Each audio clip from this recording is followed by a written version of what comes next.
Let's learn how to do a folded hem. This technique you'll find on a lot of my sweaters where the collar has this ribbing and you knit the long ribbing and then fold it in half by picking up stitches to get that beautiful curved rounded edge. So what I love about this technique is it's not too tight.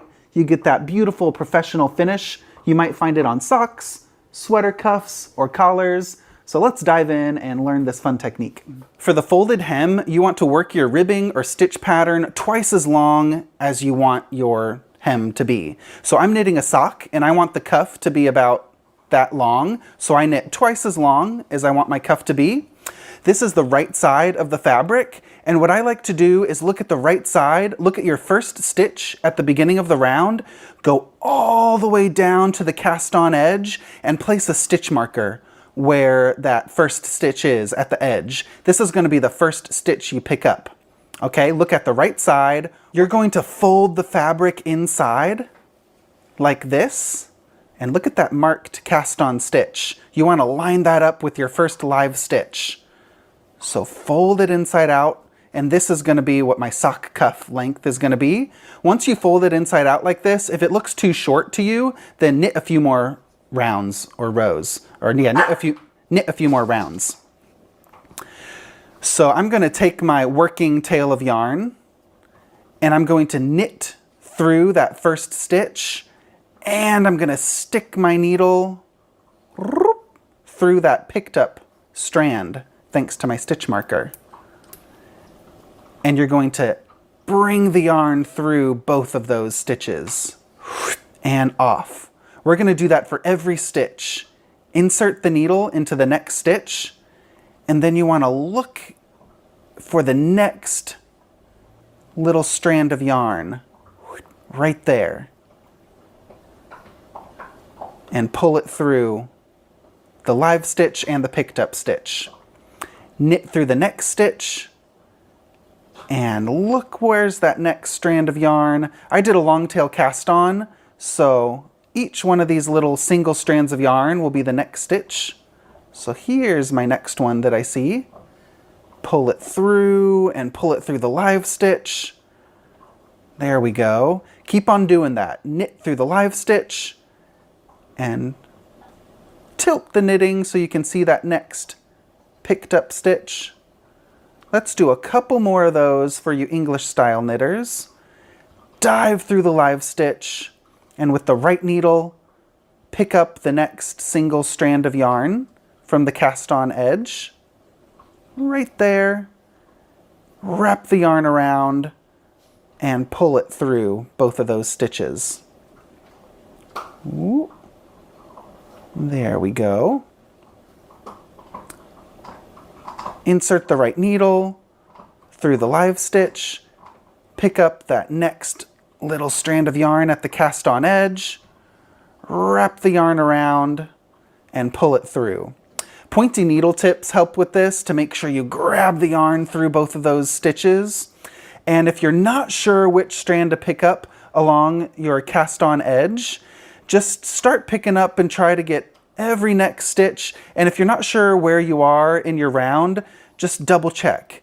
And you can say, okay, I'm looking at my knit column right here, and then you can kind of like trace it down. Okay, that's my knit column. Okay, I'm like pinching the fabric right there now. Oh, yep, it's lining up. That knit column's coming up. If it looks like that column is shifted over too much, then you might need to skip a stitch when you pick one up, or you might need to pick up into the same stitch a couple times if it looks like you're getting a little bit skewed, a little bit shifted one way or the other. But keep on going until all the stitches are picked up. We're going to knit through that live stitch. And there we go. There's the next picked up stitch. Ooh, make sure you get both of those on the needle tip. 1 and 2. Next live stitch, get the next picked up stitch. There we go. So this is how you do it when you just do a long tail cast on or whatever cast on you have. If this feels a little tricky for you, next time maybe try a provisional cast on. So if you do a provisional cast on where you can take out that waste yarn and get live stitches at the cast on, you could place all your provisionally cast on stitches onto an extra second needle, and then you could knit your live stitch together with your cast on live stitch if you provisionally cast them on. But I like to do the long tail cast on because it's so quick and easy, and just keep on picking up those stitches, and every so often, every 10 or 20 stitches, do a double check where you are, making sure, okay, I'm at this column, pinch it down there. Oh, let's see, I think I skipped a stitch or something, so I think I need to, next time I pick up a stitch, I'm getting a little bit off, so I'm going to pick this one, I'm going to knit this live stitch, and I'm going to go into the same picked up stitch that I did on that last stitch. So you can always fudge it and kind of go into the same stitch a couple times, and you just want to make sure you don't get, you don't want the fabric to do that. You want to make sure your columns are lined up.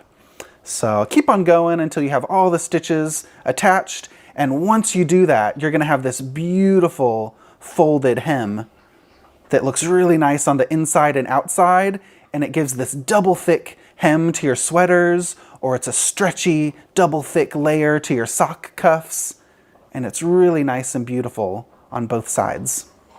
Well, I hope you loved knitting that folded hem, and you can try this with any sweater pattern. Even if a pattern says to knit just regular ribbing, you could knit that ribbing twice as long and do that folded hem technique for the collar or the bottom of the sweater. It could be really nice and double thick as well. It's really professional looking, and I just love that clean, stretchy finish of a folded hem.